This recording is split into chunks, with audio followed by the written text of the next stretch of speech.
Les enfants, quand j'avais votre âge, je me souviens d'une fois dans ma vie, j'avais 7-8 ans peut-être. Chez Tigre Géant, ma maman était à la caisse pour payer ses achats et il y avait des bubble gum juste à la hauteur de mes yeux, plus bas que la caisse. Ça ne paraissait pas, je les ai pris, je les ai mis dans ma poche. Je me suis servi. J'avais envie de manger des gommes. Et puis là, je suis arrivé à la maison, je mangeais de la gomme. Ma mère a dit « Où est-ce que tu as pris ça, ces gommes-là? » Parce que c'est pas normal qu'un petit garçon de 7-8 ans de la gomme comme ça si personne ne lui a donné. Alors, je lui ai dit, je les ai pris. Elle a dit « Tu les as volés? » Ça ne m'avait pas paru comme ça, là. J'ai juste pris.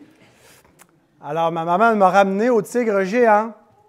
Et elle est allée les payer, mais elle voulait que la caissière voie bien ma face et je me sentais complètement honteux de mon geste. Je me cachais derrière ma mère et ça m'a marqué, je vous en parle aujourd'hui. Pourquoi est-ce que ça m'a marqué? Bien, parce que Dieu a inscrit sa loi dans notre conscience.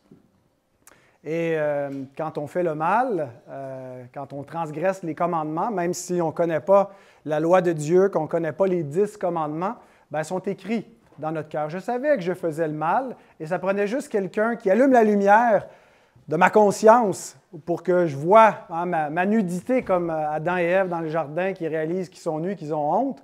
Eh bien, quand on se cache, quand on fait le mal, on se cache pour le faire et après ça, quelqu'un met en lumière notre conscience et là, on est honteux. Quel est le 8e commandement, les enfants? Là, je vous ai donné un gros indice. Là. Abisha, de ne pas voler. C'est ça que tu avais aussi? Même chose, Amélia? Tu ne voleras pas. C'est vrai que c'est mieux dit. On va regarder. Réponse.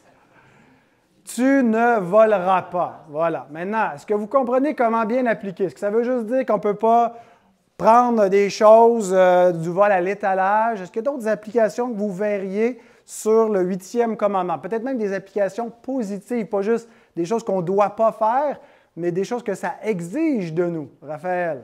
Ça donne un peu négatif un peu. OK, essaye-toi.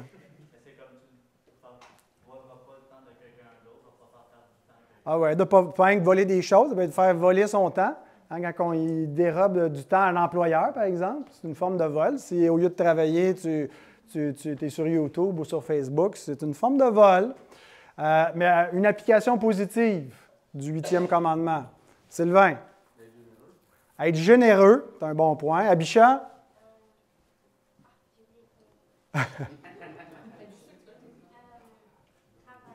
Travailler, c'est celui-là que je cherchais.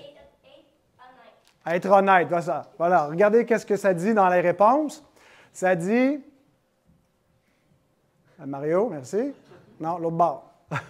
Être honnête, travailler et ne pas tricher.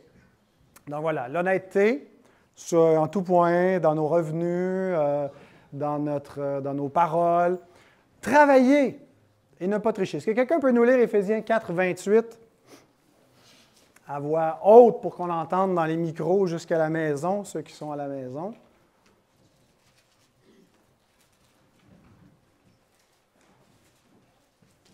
Que celui qui dérobait ne dérobe plus, mais plutôt qu'il travaille en faisant de ses mains ce qui est bien, avoir de quoi donner à celui qui est dans le besoin.